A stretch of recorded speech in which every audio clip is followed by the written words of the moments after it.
बिटिसिआव दिपिन बरुवानो बयनिख्रुइबो खमसिन भट मोनगोन। सबतকৈ লৱেষ্ট ভোট পাব দীপেন বড়ো ডাঙৰীয়া বিটিচিৰ 15টা সমষ্টিৰ ভিতৰত। बेयाव रिहुन दैमारिया गोरलैयैनो देरहागासिनो। ৰিহন दैमारी ছাৰে ইজিলি অলৰেডি জিকিয়ে আছে ইয়াত, মাত্ৰ ইলেকশ্যনটোহে ৰখি আছো। ইলেকশ্যন আহিলে মানে প্ৰুফ হৈ যাব আৰু।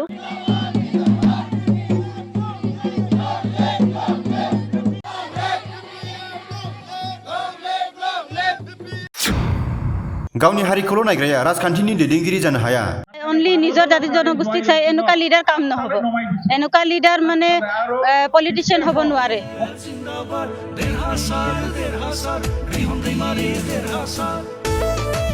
थांनाय सानखालि ब्रैजिदानां उदालगुरि बियाबनि सिङाव थानाय करामर आरो अदालायाव गुबुन दोलोनिफ्राय आदिबासी हारिनि गोबां मददगिरिफोरा बिपिएफ दोलोआव रिहुन दैमारिखौ हेफाजाब होनो सिगांबोयो। दोलोआव हाबफैनानै बिथांमोना गाजा गोमजायै बिजाथि रिहुन दैमारिखौबो बरायनाय नुनो मोनो। दोलोआव हाबफैनाय सोद्रोमाफोरा दिपेन बरुवानो बिटिसि ओनसोलनि मोन 15 सिटनि गेजेराव बयनिख्रुइबो खमसिन भट मोनगोन। रिहुन दैमारिया उदालगुरियाव गोरलैयैनो देरहागासिनो होनना ओरैबायदि बुङो।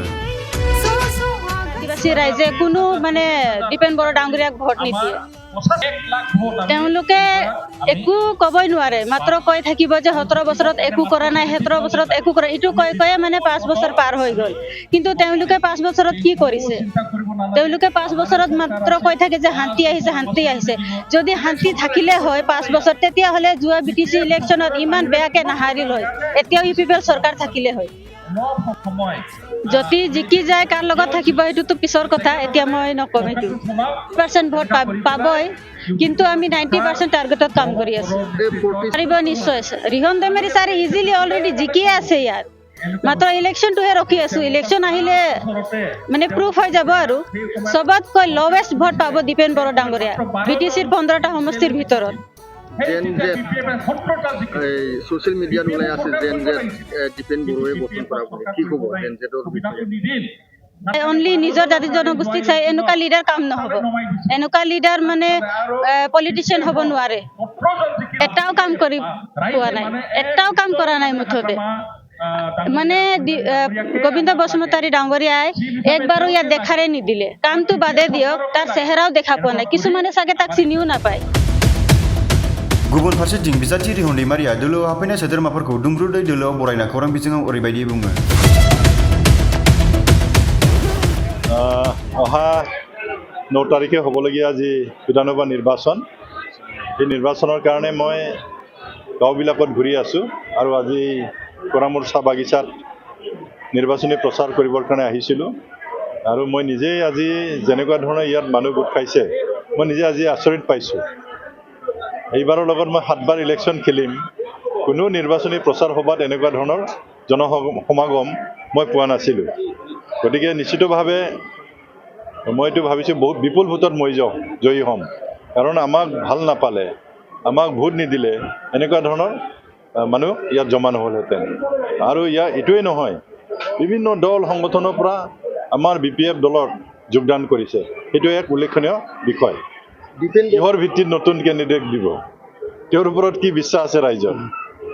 কাৰণ তেওঁ ৰাজনৈতিকভাৱে তেওঁৰ কোনো অভিজ্ঞতা নাই। তেওঁ বড়ো ছাত্ৰ সন্থাৰ সভাপতি আছিল, ঠিকে আছে সেইটো, কিন্তু ৰাজনৈতিকভাৱে তেওঁ নতুন হয়, তেওঁ কোনো অভিজ্ঞতা নাই, তেওঁক ৰাইজে চিনি নাপায়। তেওঁক ৰাইজে চিনি পাবৰ কাৰণে অলপ সময় লাগিব, অলপ ধৈৰ্য ধৰক না। তেওঁ কিয় ইমান ভয় খাই আছে?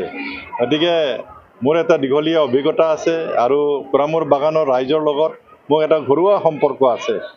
আজি তেওঁলোকৰ বিপদ আপদ হ'লে মই তেওঁলোকৰ লগত সদায় থিয় দিছোঁ, সহায় কৰিছোঁ মানুহবিলাকক, আৰু সেই সূত্ৰে ৰাইজে মোক বহুত ভাল পায়। বিশেষকৈ কৰামৰ বাগান, মইতো একদম নিজৰ একদম আপোন জেগা মোৰ কৰামৰটো।